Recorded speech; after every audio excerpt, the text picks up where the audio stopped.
my ultimate breast cancer prevention guide. Now pay close attention because I'm revealing the 3 things every woman needs to know to save her life. And Dr. Funk, let's start with you if you don't mind. Researchers have isolated 2 key areas for cancer prevention. Estrogen regulation, right, how estrogen stimulates your breasts, and immunity boosting.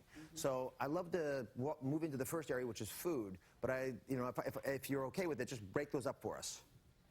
Well, the anti-estrogen category is it's critical because the root of all breast cancer, well, is a genetic change, but it is fed and fueled for the most part by estrogen. So if we can decrease estrogen in our bodies, we can remove some of that fuel that makes those cancer cells multiply, divide, and spread.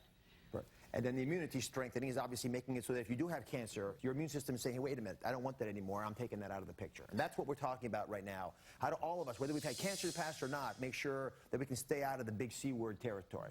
So these are foods that I've heard through the grapevine you may actually have been using during your recovery process, foods you may have some confidence around. Yeah. And what's amazing to me is that your intuition was absolutely on target, because every food, in fact, all of these 3 steps we're going to talk about have hardcore, deeply rooted scientific evidence behind them. So you have any memories about these? Well, I'll tell you, at this point, everything is about moderation. If you know something's not good for you, you just try to eliminate it.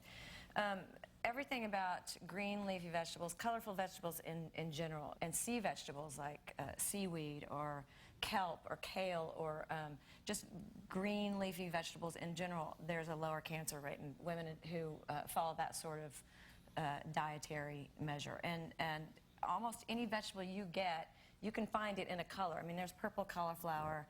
There are orange potatoes, obviously. You are really an expert at this. Well, I'll tell you nothing to say, Cheryl. All right, we'll be right back. This is wonderful. So let me ask you, let me just start just to organize our thoughts around green tea.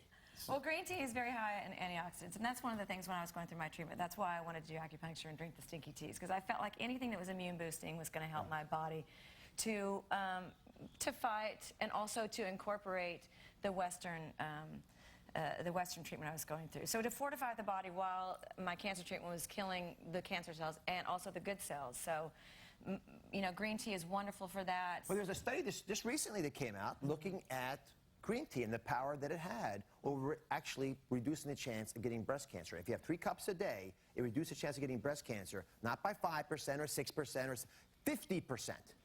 I mean, 50%. If you could have a drug that did that, you'd take a lot of it. 3 cups of green tea makes a ton of sense. You were doing it. It may be partially responsible for how well you've done together with all the other things you were doing. But I can tell you, for a lot of folks watching right now, I put that on my radar screen, especially if you have any concerns about breast cancer.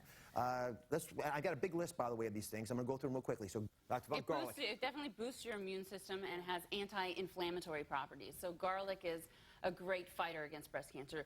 Again, with the green tea, 3 cups of green tea a day.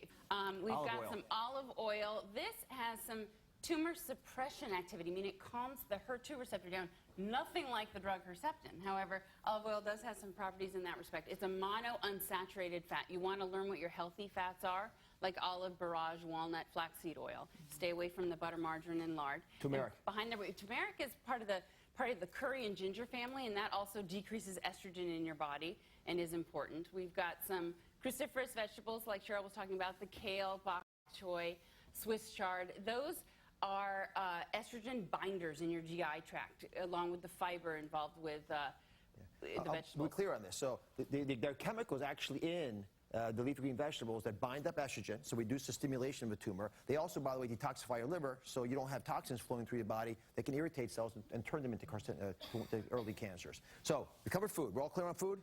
Right? I mean, it's ultimately, this is the pharmacy. It happens to be sold in a grocery store that so many of us need. Step 2 is about a daily dose of vitamin D. And Dr. Funk, if you could walk us through vitamin D. We talked about it on the show a lot. What dose and why does it work? So vitamin D, 2,000 international units a day. You want to get it from dietary sources. Cod liver oil and sardines are really rich, but maybe not palatable. So salmon and some dairy, like milk and cheese, you can find vitamin D. A little bit of, few minutes a day of daily sunshine. So vitamin D and sunshine. So the third thing on this list may be something that naturally changes the way we make estrogen. That's use of either aspirin or ibuprofen type drugs that actually work to change some of the basic mechanisms by which we process chemicals in our body. How do they work? Well, there's a whole field of that's evolving in science showing that the inflammatory process plays a very pro role in causing malignancies in a number of different organs, including colorectal cancer, gastric cancer, lung cancer, as well as breast cancer. It's been shown, first in colorectal cancer, and now the other cancers are starting to show the same evidence, that the use in moderation of anti-inflammatories can reduce incidence. And I think that's what's getting a lot of traction right now. It started with colorectal cancer, but we're now seeing it in the other malignancies. And so the dosing, I'm usually telling folks, I wonder if you agree, is twice a week at least. And I'm going to say right up front, I mean, as a heart specialist, it definitely has a benefit for men in heart disease, and for women too, maybe not quite as much. Women have some other potential issues with taking aspirin, so I don't always push it as hard. But I think twice a week makes a lot of sense for either aspirin or ibuprofen. Is that what you're telling your patients? Yeah, we tell our patients that, as well as the cardiovascular risk issues that sort of mini aspirin doses has an impact there. So I think there's a twofer, if you will, in terms of health prevention that could be positive. Cheryl, I don't know what to say, Dr. Crow. I'm taking this with me. Yeah, you take that with you. A big thanks. Appreciate it. Thank you very much. Congratulations. Cheryl's new album comes out in July. It's called 100 Miles from Memphis. I want to thank also Dr. Funk, Dr. Stamen so much. You can find my ultimate breast cancer prevention guide and more information about Stand Up to Cancer on DrOz.com, and we'll be right back.